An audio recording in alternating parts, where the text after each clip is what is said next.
here for part 2 on geranium cuttings. So part 1 we learned sort of what to select and what to look for. Now I'm just going to give you a basic introduction to what to be doing with them after you've taken your cuttings. So in front of me you can see a few different cuttings that I've taken recently. These were some that I just wanted to quickly get done. I put them into one of these big cell trays. I don't love doing them in the cell trays just because they can be a little bit hard to take out and pot up. But it was what I had handy at the time. They're nice little root trainer type trays.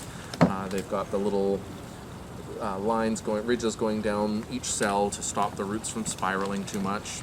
And they do tend to work fairly well. These cuttings were taken about 3 weeks ago and they're rooted and ready to be potted up now.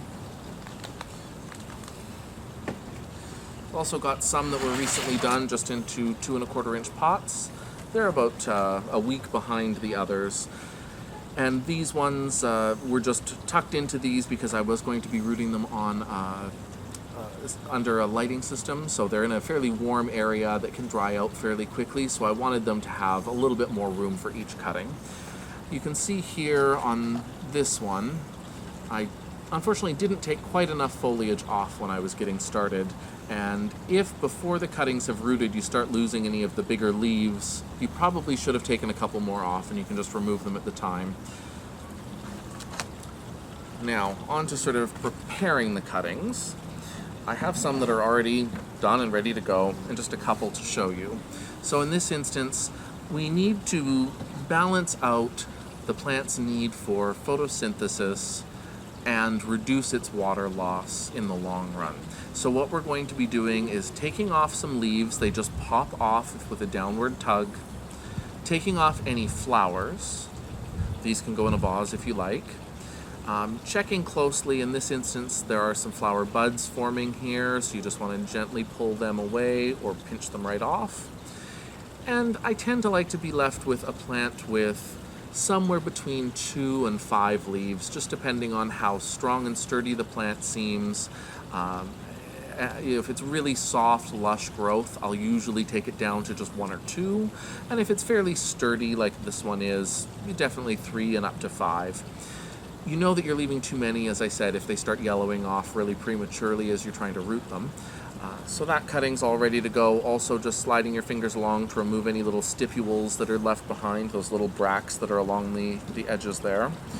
Another one here to do. Got a couple lower leaves just to pull off. Taller flower stem, that needs to go away. And I would say, based on there being 4 leaves here, I would just take the largest one off and remove those last few stipules that are around the top. Also making sure that these stipules at the bottom come off, just to prevent them from rotting while they're in the potting mix. With the Pelargonium cuttings, you want to be fairly close to a node, so where the stipules and leaves were joining when you take the cutting, and you want a flush cut. I see a lot of people talking about doing a 45-degree angle. All that actually does is leave an angle where the tip starts to rot back and potentially rots up into the stem of the cutting. So a nice clean 90-degree cut, and then you're ready to get these potted up. If you're doing your cuttings in the late summer or fall, I really recommend using the 72 to a tray 6-packs.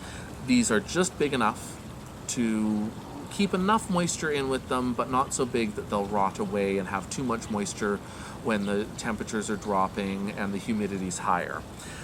No rooting hormone. Using too much rooting hormone actually seems to be toxic to pelargoniums, so nice and simple. You can just take your cuttings, one per cell tray, in they go. I like the mix to be on the drier side. It can be damp, but not wet. If it's too dry, you can give them a light sprinkling of water.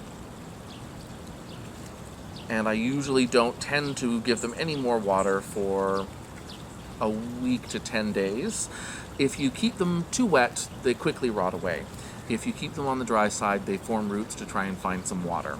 So there's a nice little 6-pack all ready to go. At this time of year, in the mid-spring, I tend to find that within about 2 weeks I'm ready to get these potted up. They grow roots really quickly and are ready to go.